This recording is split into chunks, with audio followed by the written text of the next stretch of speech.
नमस्ते, मेरा नाम है दीक्षा ठाकुर और आप मुझे देख रहे हैं श्री विश्वनाथ IAS एकेडमी सोलन से वनडे एग्ज़ाम को लेकर और पटवारी को लेकर स्पेशली जो हमारी मोस्ट इम्पॉर्टेंट 20 क्वेश्चन की सीरीज चली है, उसी सीरीज़ में ही हमारा नेक्स्ट वीडियो है। तो देखते हैं आज के मोस्ट इम्पॉर्टेंट क्वेश्चन जो है वो कौन से रहने वाले हैं। देखते हैं पहला क्वेश्चन जो है वो क्या बोल रहा है।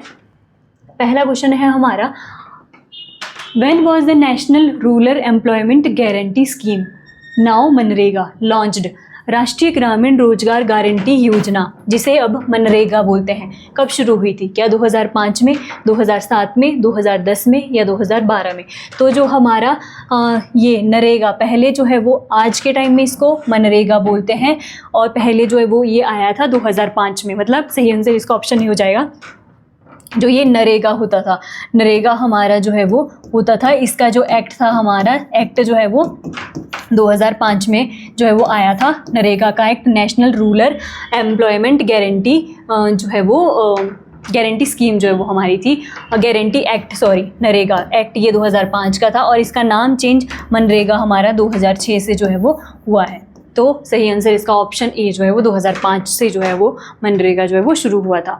नेक्स्ट है, the Beti Bachao Beti Padhao scheme was launched in which year. Beti Bachao Beti Padhao योजना किस वर्ष जो है वो शुरू हुई थी? 2014 में, 2015 में, 2016 में, 2017 में? तो ये जो है वो 2015 में हमारी बेटी बचाओ बेटी पढ़ाओ योजना शुरू हुई थी। अगर इसकी हम देखें कि कौन से स्टेट से शुरू की गई थी, तो ये हरियाणा से जो है वो शुरू की गई थी।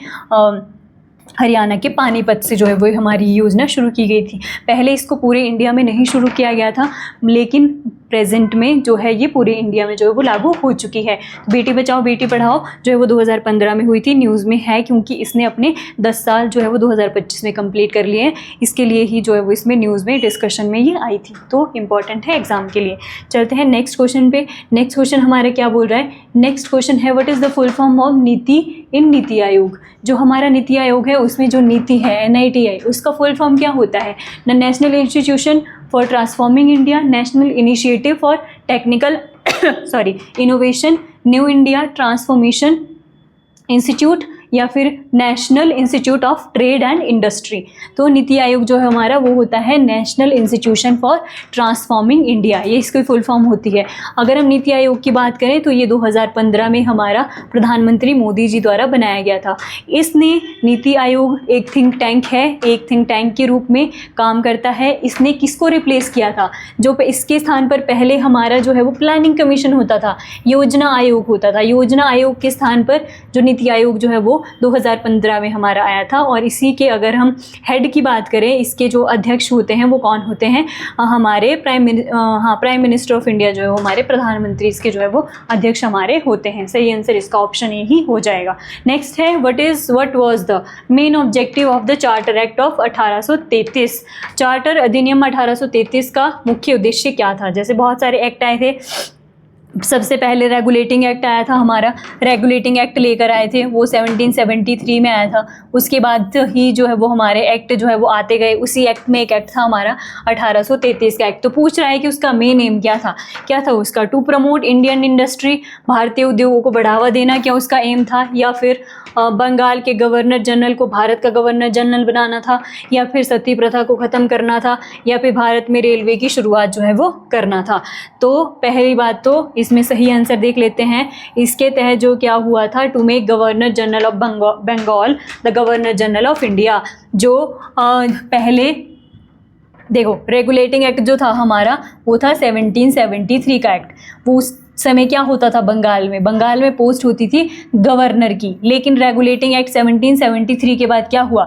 जो बंगाल का गवर्नर है उसको बंगाल का गवर्नर जनरल जो है वो कहा जाने लगा। लेकिन 1833 का जो एक्ट आया था उसने बंगाल के गवर्नर जनरल को भारत का गवर्नर जनरल जो है वो बना दिया, इंडिया का गवर्नर जनरल जो है वो बना दिया।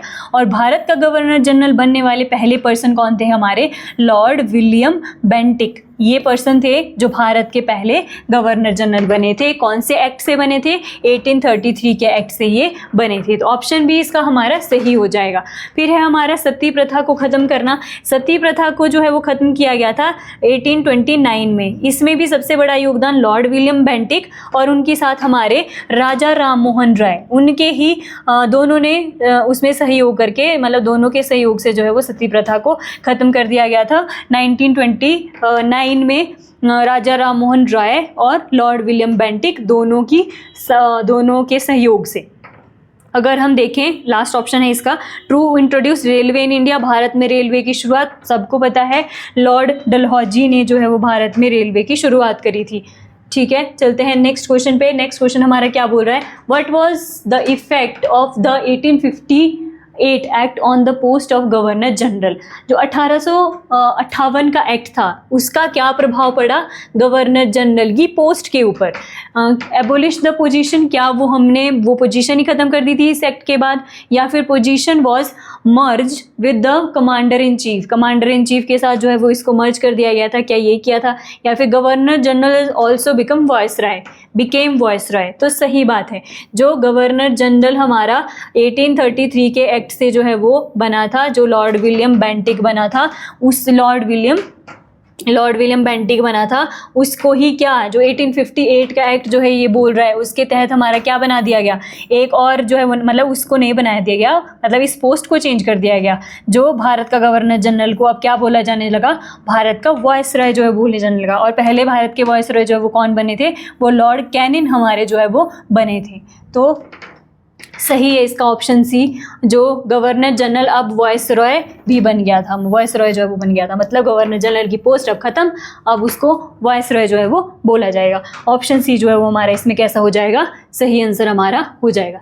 चलते हैं नेक्स्ट क्वेश्चन पे। नेक्स्ट क्वेश्चन जो है वो क्या बोल रहा है? हु फाउंडेड द ब्रह्म समाज इन 1828 में ब्रह्म समाज की स्थापना किसने की थी?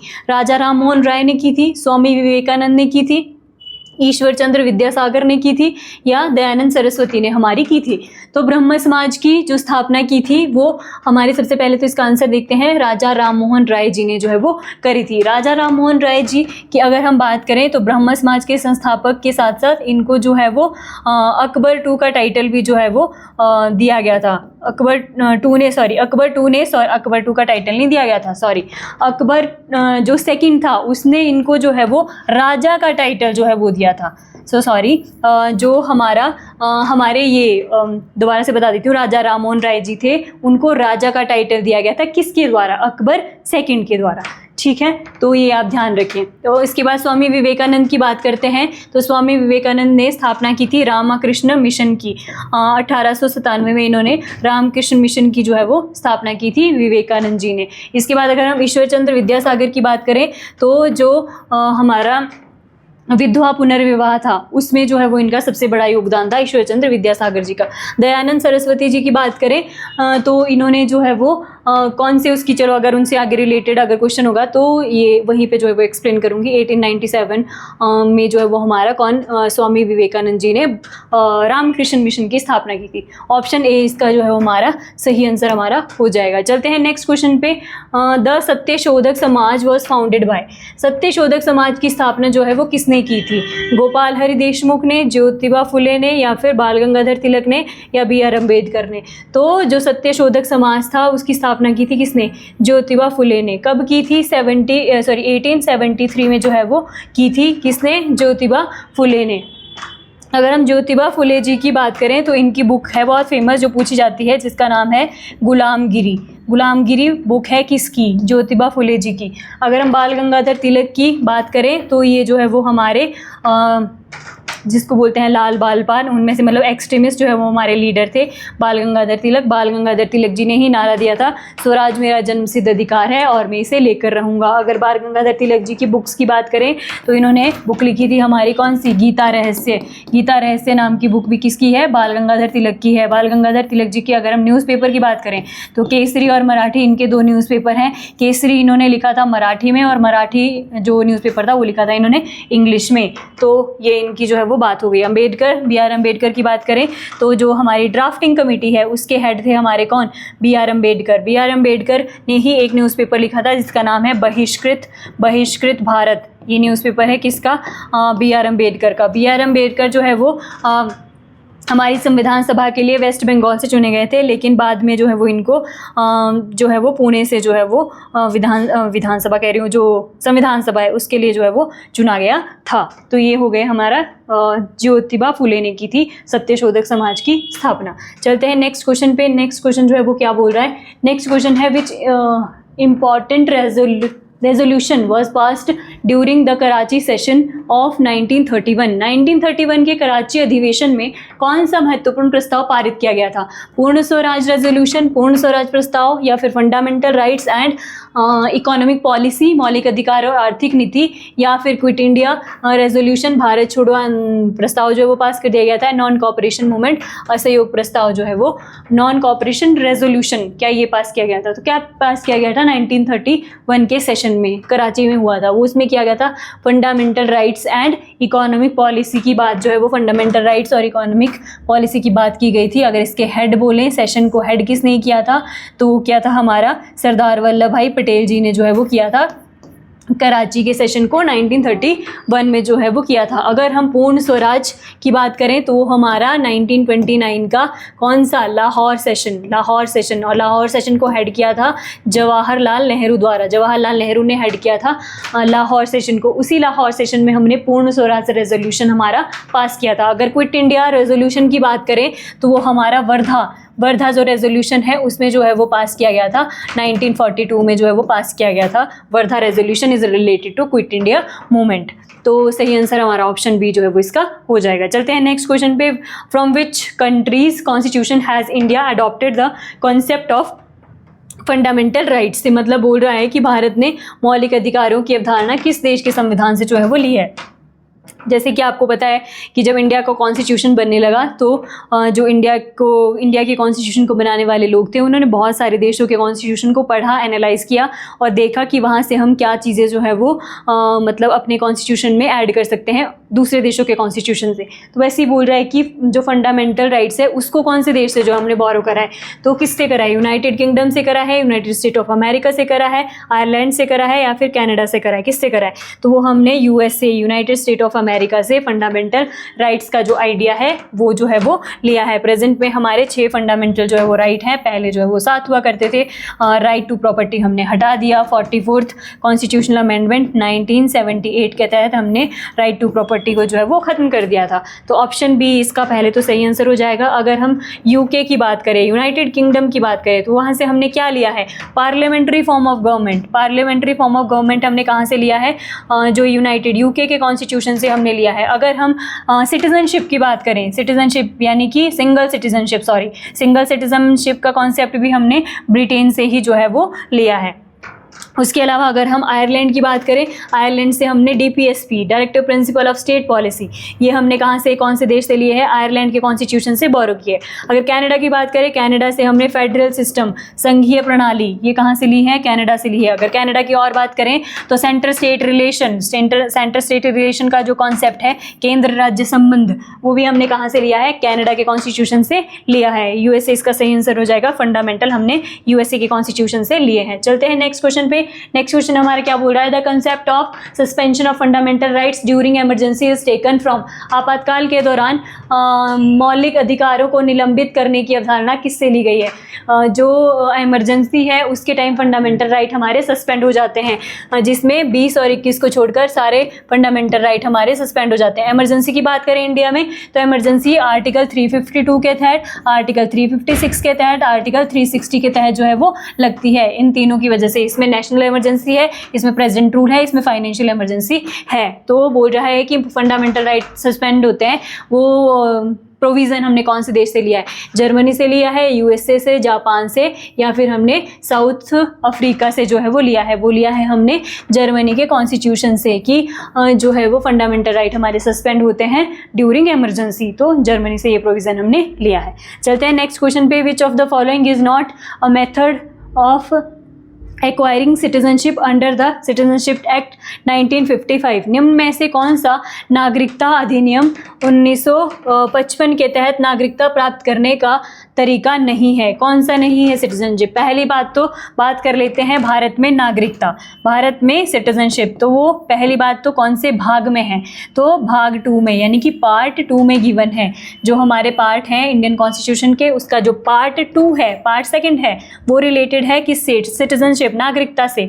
और नागरिकता हमारी आर्टिकल 5 से लेकर आर्टिकल 11 तक जो है वो उसके बारे में लिखा गया है। तो बोल रहा है कि कौन सा नहीं है? जन्म से, तो जन्म से तो हमें मिलती है, मतलब जो सिटीजनशिप है वो जन्म से भी हमें मिलती है। वंश से, यस, वंश से हमें अपने फादर से मिली है, तो इसी तरीके से वंश तो इससे तो चली आ रही है, तो वंश से तो मिलती है। विवाह से, बाय मैरिज नहीं, ऑप्शन सी इसका सही हो जाएगा। बाय रजिस्ट्रेशन, पंजीकरण से भी होती है। विवाह से, लेकिन विवाह से होती है लेकिन डायरेक्टली नहीं होती। विवाह अगर कोई मतलब किसी ने बाहर दूसरे देश की लड़की से जो है वो विवाह कर दिया, तो उसके बाद उसको रजिस्ट्रेशन करने के बाद सिटीजनशिप मिलेगी। ऐसा नहीं कि उसने जो है वो इंडिया के किसी पर्सन से शादी कर दी है, किसी फॉरेनर ने, फॉरेन की लड़की ने, तो उसको शादी के बाद तुरंत मिल जाएगी, नहीं। रजिस्ट्रेशन का प्रोसेस है, रजिस्ट्रेशन के थ्रू मिलेगी, विवाह करके डायरेक्टली नहीं मिलेगी। तो इसलिए ऑप्शन सी जो है वो इसका हमारा कैसा जो है वो सही आंसर हमारा हो जाएगा। चलते हैं नेक्स्ट क्वेश्चन पे। नेक्स्ट क्वेश्चन जो है वो क्या बोल रहा है? नेक्स्ट क्वेश्चन है 12, under which article of the constitution is the office of attorney general mentioned? Bharat के संविधान के किस अनुच्छेद में महान्यायवादी का उल्लेख है? महान्यायवादी मतलब attorney general of India. Attorney general की अगर हम बात करें तो ये first law officer of India जो है वो होता है। अगर हम फर्स्ट अटॉर्नी जनरल की बात करें तो MC शीतलवाड़ जो है वो हमारे क्या थे?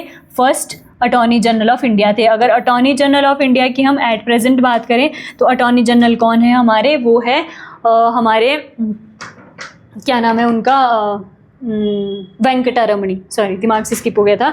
R वेंकटरमणी जो है वो हमारे अटॉर्नी जनरल ऑफ इंडिया है एट प्रेजेंट। पूछ रहा है उसका आर्टिकल कौन सा है? आर्टिकल 76 है, तो यस यही है हमारा ऑप्शन ए, इसका जो है हमारा सही आंसर हो जाएगा। जो अटॉर्नी जनरल ऑफ इंडिया होते हैं वो उनकी अपॉइंटमेंट होती है प्रेसिडेंट के द्वारा, और वो एक ऐसे, और उनका जो मतलब उनकी जो पोस्ट होती है वो कैबिनेट मिनिस्टर के ही समान जो है वो होती है। अगर जो हमारे अटॉर्नी जनरल ऑफ इंडिया है ये पार्लियामेंट की मीटिंग में पार्टिसिपेट कर सकते हैं, वहाँ पे बोल सकते हैं, डिस्कशन में पार्टिसिपेट कर सकते हैं, लेकिन वोट देने का राइट इनको नहीं होता। तो ये है हमारे अटॉर्नी जनरल ऑफ इंडिया के बारे में कुछ इन्फॉर्मेशन। चलो नेक्स्ट क्वेश्चन पे चलते हैं। What is phishing in the computer security? Computer सुरक्षा में फिशिंग जो है वो क्या है? अनऑथोराइज्ड कॉपिंग ऑफ सॉफ्टवेयर है, sending fraudulent emails to steal information है, या फिर वायरस का अटैक है, या डाटा बैकअप प्रोसेस है? तो वो क्या है हमारा? ऑप्शन बी जो है इसका सही आंसर हो जाएगा, सेंडिंग फ्रॉडुलेंट ईमेल्स। जो मतलब फ्रॉड ईमेल्स जो है वो आ जाते हैं, जो आपकी जो इन्फॉर्मेशन है या आपकी जो भी इन्फॉर्मेशन आपकी कंप्यूटर में है उसको मतलब उसको वो एक्सेस करने का ट्राई करते हैं, तो उसी को बोलते हैं फिशिंग। चलते हैं नेक्स्ट क्वेश्चन पे। नेक्स्ट क्वेश्चन हमारा क्या है? Which of the following is not programming language? निम्नलिखित में से कौन सी प्रोग्रामिंग भाषा नहीं है? पाइथन, जावा, HTML, विंडोज़। पाइथन हमारी लैंग्वेज है, जावा है, HTML है, हाइपर टेक्स्ट मार्कअप लैंग्वेज इसकी फुल फॉर्म होती है। लेकिन विंडोज़ जो है वो आप देखते हो ना, विंडोज़ 11, विंडोज़ 7, विंडो 10 जो है वो हमारी होती है, वो विंडोज़ होती है, वो लैंग्वेज नहीं होती, तो वो विंडोज़ है। विंडोज़ इसमें है जो लैंग्वेज का पार्ट नहीं है। नेक्स्ट है the straight of Gibraltar connect which two bodies of water? Gibraltar जल डमरू मध्य किन दो जल निकायों को जोड़ता है? Atlantic ocean and Indian ocean, Mediterranean sea and Atlantic ocean, Pacific ocean and Indian ocean, red sea and Mediterranean sea. किसको जोड़ता है? तो वो जोड़ता है हमारा मेडिटेरियन सी यानी कि भूमध्य सागर जिसको बोलते हैं, और अटलांटिक ओशियन जो अटलांटिक महासागर है उसको आपस में जोड़ता है। अटलांटिक ओशियन को भूमध्य सागर से जोड़ने वाला कौन है हमारे, यानी कि मेडिटेरियन सी को अटलांटिक ओशन से कौन जोड़ता है? जिब्राल्टर स्ट्रेट, जिब्राल्टर की संधि जो है वो जोड़ती है। तो ऑप्शन बी इसका हमारा सही आंसर हो जाएगा। चलते हैं नेक्स्ट क्वेश्चन पे। नेक्स्ट क्वेश्चन क्या है?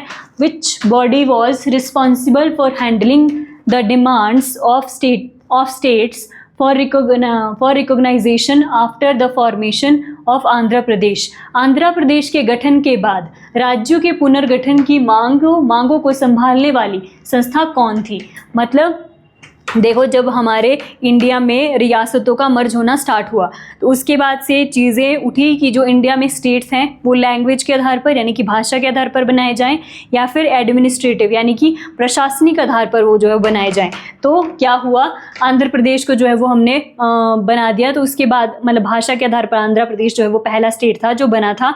उसके बाद बोला गया कि उसके बाद किसको जो है वो रिकॉग्नाइजेशन की अथॉरिटी जो है वो दी गई, कॉन्स्टिट्यूशन असेंबली यानी कि संविधान सभा को दी गई। तो नो, स्टेट रिकॉग्नाइजेशन कमीशन जो है वो आया था। तो सही बात है, जिसको बोलते हैं राज्य पुनर्गठन आयोग, ये बनाया गया था 1953 में। ये आयोग बनाया था 1955 में इसने अपनी रिपोर्ट दी थी और इसकी रिपोर्ट को 1956 को जो है वो लागू कर दिया गया था। तो सही ऑप्शन इसका हमारा ऑप्शन बी जो है वो हो जाएगा। अगर हम स्टेट रिकॉग्नाइजेशन कमीशन, राज्य पुनर्गठन आयोग की बात करें तो इसने जब अपनी रिपोर्ट दी थी, मतलब लागू हुई थी 1956 में, तो उसके अनुसार 14 स्टेट बनाए गए थे इंडिया में और 6 जो है वो हमारी यूनियन टेरिटरी जो है वो बनाई गई थी।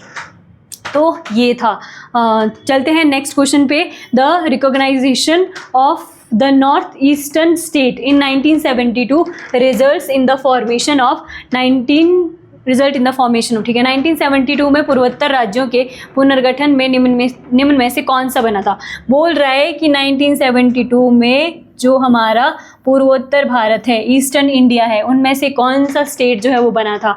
क्या अरुणाचल प्रदेश बना था? फुल स्टेट की बात कर रहा है। नागालैंड बना था, मणिपुर बना था या मेघालय जो है वो हमारा बना था? अगर हम अरुणाचल प्रदेश की बात करें तो अरुणाचल प्रदेश फुल स्टेट हमारा 1987 में जो है वो बनता है। उसके साथ साथ गोवा भी हमारा 1987 में ही फुल स्टेट जो है वो बनता है। नागालैंड की बात करें तो ये 1963 में जो है वो बनाया जाता है।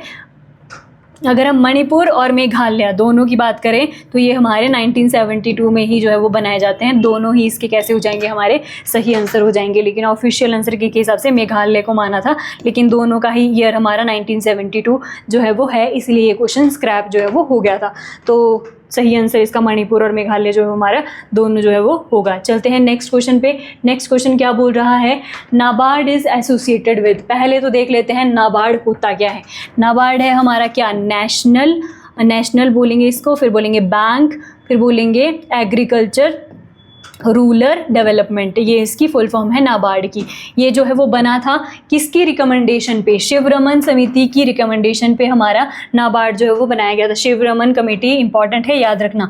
1982 में हमारा नाबार्ड जो है वो बनाया गया था। अब क्या बोल रहा है देखते हैं। अर्बन डेवलपमेंट के लिए है, इंडस्ट्रियल फाइनेंस के लिए है, एग्रीकल्चर एंड रूरल डेवलपमेंट। तो yes, agriculture and rural development, कृषि और ग्रामीण विकास के लिए ही है ये हमारा NABARD. National bank for agriculture and rural development 1982 में जो है हमारा बना था नाबार्ड जो है वो बना था। शिवरमन कमेटी की सिफारिश पर इसे बनाया गया था। तो याद रखें ऑप्शन सी इसका हमारा सही आंसर हो जाएगा। नेक्स्ट है, green revolution in India was mainly related to which crop. जो भारत में हरित क्रांति मुख्य रूप से किस फसल से जो है वो संबंधित थी?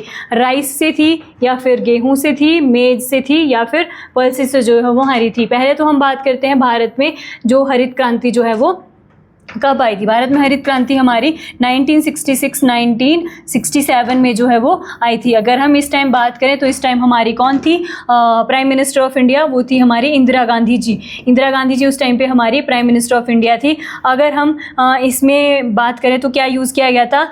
HYV, हाई यील्डिंग वैरायटी जो सीड्स है वो जो है वो हमने यूज़ किए थे।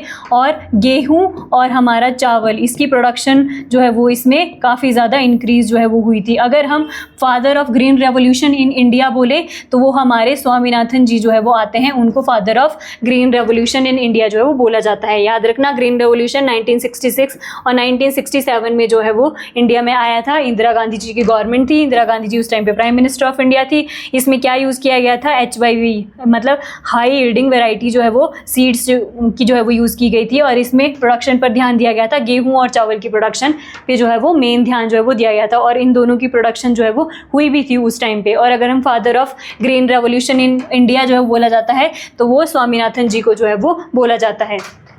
तो इसको ये एक्सप्लेनेशन जो है वो इसकी आप ध्यान रखें। चलते हैं नेक्स्ट क्वेश्चन पे। नेक्स्ट क्वेश्चन हमारा क्या है, what major administrative change was introduced by the act of 1858। 1858 के अधिनियम द्वारा कौन सा प्रमुख प्रशासनिक परिवर्तन जो है वो किया गया। 1858 का एक्ट अभी पहले भी था, लेकिन देखते हैं कि इसमें इस क्वेश्चन में क्या चेंज है। इंट्रोडक्शन ऑफ बाइकैमरल लेजिस्लेशन, द्विसदनीय विधायिका की शुरुआत जो है वो हुई थी 9। अगर हम द्विसदनीय विधायिका की बात करें तो वो एक्ट था हमारा 1919 का, जो 1919 वाला एक्ट था उसमें ही सबसे पहले बात की गई थी बायकैमरल लेजिस्लेशन की।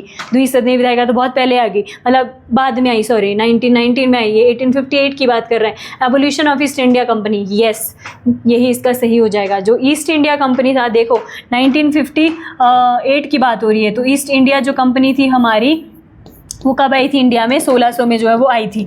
तो उसके बाद से व्यापार करने के लिए आए थे ये लोग। जब हमारी 1857 की क्रांति जो है वो हो जाती है, उसके बाद क्या होता है, उसके बाद इस कंपनी को बोला जाता है कि अब आपके अधिकार में कुछ नहीं है। जब आपके रहते रहते यहाँ पे इतना बड़ा रिवोल्ट हो गया, 1857 का रिवोल्ट हो गया, तो आपका क्या काम है यहाँ पे। तो इसीलिए ईस्ट इंडिया कंपनी को ख़त्म किया जाता है और जो इंडिया का पूरा शासन जो है वो ब्रिटेन की महारानी को सौंप दिया जाता है। तो ब्रिटेन से ही उसके बाद भारत का जो है वो शासन जो है वो चलता है। तो यही इसका जो है वो मेन चेंज जो है वो इसमें किया गया था कि ईस्ट इंडिया कंपनी के शासन को ख़त्म कर दिया गया था। Abolition of east India company rule, जो कंपनी का शासन था उसको ख़त्म कर दिया गया था। तो ऑप्शन बी जो है वो इसमें हमारा कैसा है, सही आंसर हमारा इसका हो जाएगा। तो ये थे आज की वीडियो के हमारे मोस्ट इम्पॉर्टेंट 20 क्वेश्चन। अगर आपको इसका PDF चाहिए तो आप हमारे टेलीग्राम से इसका PDF जो है वो डाउनलोड कर सकते हो। मिलते हैं आपसे नेक्स्ट वीडियो में, तब तक के लिए धन्यवाद। जय हिंद।